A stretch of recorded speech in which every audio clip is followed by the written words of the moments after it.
So I'm here today with one of our Closing for Charity recipients. It is Becca with FoodRaising Friends. So Becca, tell us a little bit about FoodRaising Friends and how it got started. So FoodRaising Friends is a totally locally born nonprofit that's primary purpose is to remove barriers between children and the food that they need. How I kind of came to terms in understanding what childhood hunger was in our community was because I was teaching. And even though I was teaching and I was aware a few of my students needed help, at some point I became aware of like the general population at my school's need for food. There was about 86 families in our school that were really struggling with food security.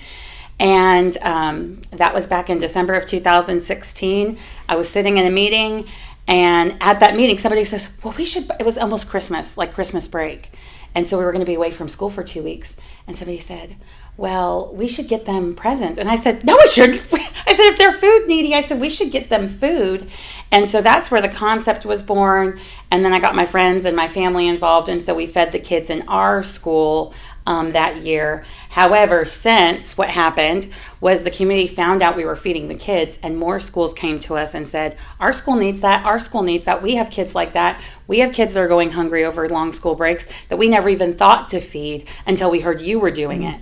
And so that was where we really took off, and that we're able to build a client base. So you were really a teacher and Yes. saw the need, grassroots situation. You're there, you're teaching. You see these kids come to school hungry, going home for weekends and long breaks, knowing they may not have another meal until they come back to school. And you said, "Let me do something about it. Yeah, let me fix this." I stood up and I hit the table and I said, "No, we should buy them food." And so that's where it started. But we do have kids still going hungry in our area. Do you have any idea of what the statistics currently are and how they've changed? When we started out in 2017, according to Feeding America, childhood hunger in Santa Rosa County, which was our primary county and still is our primary county, while we serve both, most of our resources go to Santa Rosa. In 2017, our first full year in service, childhood hunger was over 19% in Santa Rosa County. And today we are at 8.7% of families that are still responding that they have food insecurity or food needs in their home. But we have taken it from 19%, us and other food-based organizations, and dropped that number all the way to 8%. And keeping in mind, that's a post-COVID number. When COVID did send a lot of families into financial insecurity, which increased food insecurity. And so for us to today have such a low percentage means that when families are being surveyed and asked if their food needs are totally met, more families are saying that they are, and it's because of programs like us. That feels amazing. It should feel amazing because you're making a difference. It does. You're getting food in these kids' bellies so that they can go to school and learn and make decisions and not worry about where their next meal is coming from. Yeah. It feels great. So if someone wants to get involved in your organization and help out in any way, how could This they? Sunday, we have our signature event with your crew of SWAT, at Supposy Warehouse downtown, May 21st from 2 to 4, our bread pudding bake-off. That's a great way to come meet some of our volunteers, meet some of our program participants, meet our community partners, of course, meet crew of SWAT, and you could, of course, make a donation there. It's $35 to get in. There's an upgraded ticket for unlimited Blue Chair Bay bar. So that would be on the knee-jerk, something you could do. Immediately buy that ticket. It supports us. Each ticket. Come eat a bunch of bread bread pudding, pudding. yeah. I mean, what an awful day. Yeah, terrible.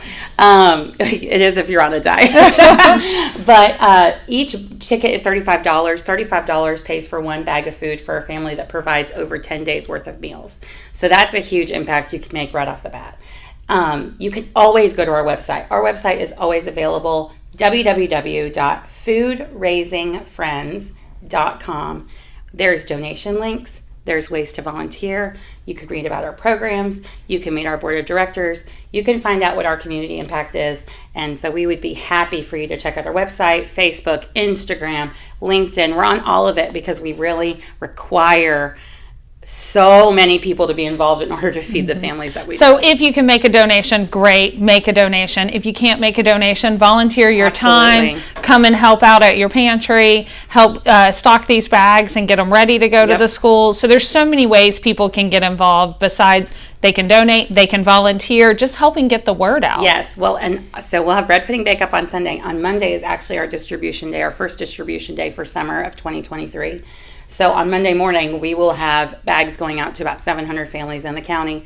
We may even have another fresh food distribution going on Tuesday. We're still getting all the details on that. But there is plenty of work to do, and it costs money and it costs time, and both of those are very valuable, and they're assets that some of us can give in one or the other. Some of us can give both, just like you said. So we will take you. We do not deny donations or free labor. So I want to thank you.